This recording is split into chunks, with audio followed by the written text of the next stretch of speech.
nostro progetto, in collaborazione con le colleghe la dottoressa Giulia Gallinari e la dottoressa Chiara Mondini. La prima domanda che una coppia si pone di fronte a una diagnosi di sterilità o infertilità è perché?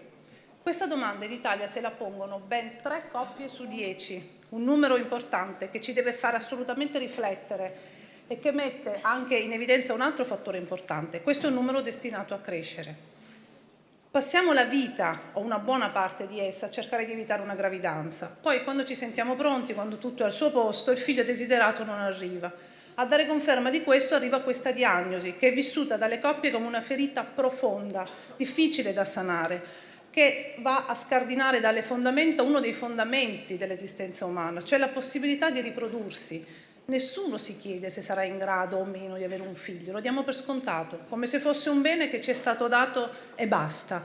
Il progetto vuole accompagnare le coppie in questo percorso che è difficile, è doloroso ed è denso di significati emotivi, psicologici e sociali, ponendosi un ulteriore obiettivo però, quello cioè di sensibilizzare la popolazione nei confronti di questo tema, che è molto sentito, enfatizzando l'importanza del sostegno psicologico e valorizzando la figura dello psicologo, che in quest'ambito è ancora molto nell'ombra. Il valore aggiunto di questo lavoro risiede nel suo forte impatto economico, non solo perché appunto è una spesa importante quella della procreazione medicalmente assistita, ma perché grazie al sostegno che noi riusciamo a fare su queste coppie possiamo avere dei risultati positivi, avendo cioè degli esiti buoni, riducendo il numero di tentativi che possiamo fare assolutamente. Scusate, ma non va avanti. Ok.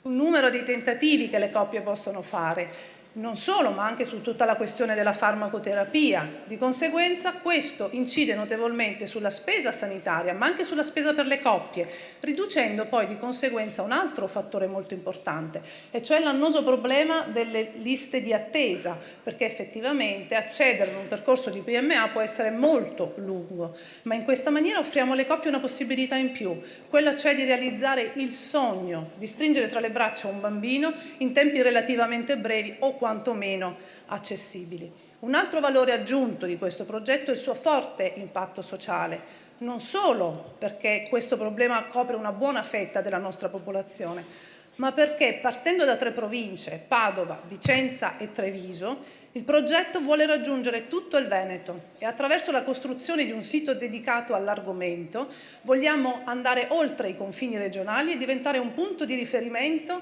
a livello nazionale. Inoltre, l'innovazione del nostro progetto consiste nel porre il focus sul concetto di salute riproduttiva, un concetto che diamo per scontato, che spesso mettiamo anche seriamente in pericolo con degli atteggiamenti poco salubri e poco considerevoli. Inoltre, considerato un altro fatto molto importante, e cioè che la casistica sta aumentando. L'Organizzazione Mondiale della Sanità parla del 20-25% della popolazione mondiale.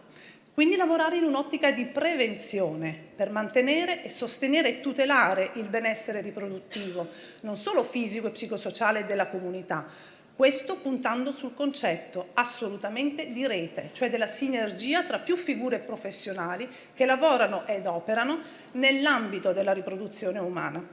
In tutto questo la coppia è al centro, perché la coppia viene accompagnata e sostenuta soprattutto nel processo decisionale. La coppia viene sostenuta a prendere la decisione migliore, che può essere sì la PMA, assolutamente, ma anche una vita fatta di figli in affido, di figli adottati, oppure della serena e consapevole accettazione di una vita senza figli, senza mai dimenticare il focus vero e reale, ossia la coppia, che viene vista nella sua totalità, nelle sue dinamiche, al fine di promuovere e migliorare la loro qualità di vita. Grazie a tutti.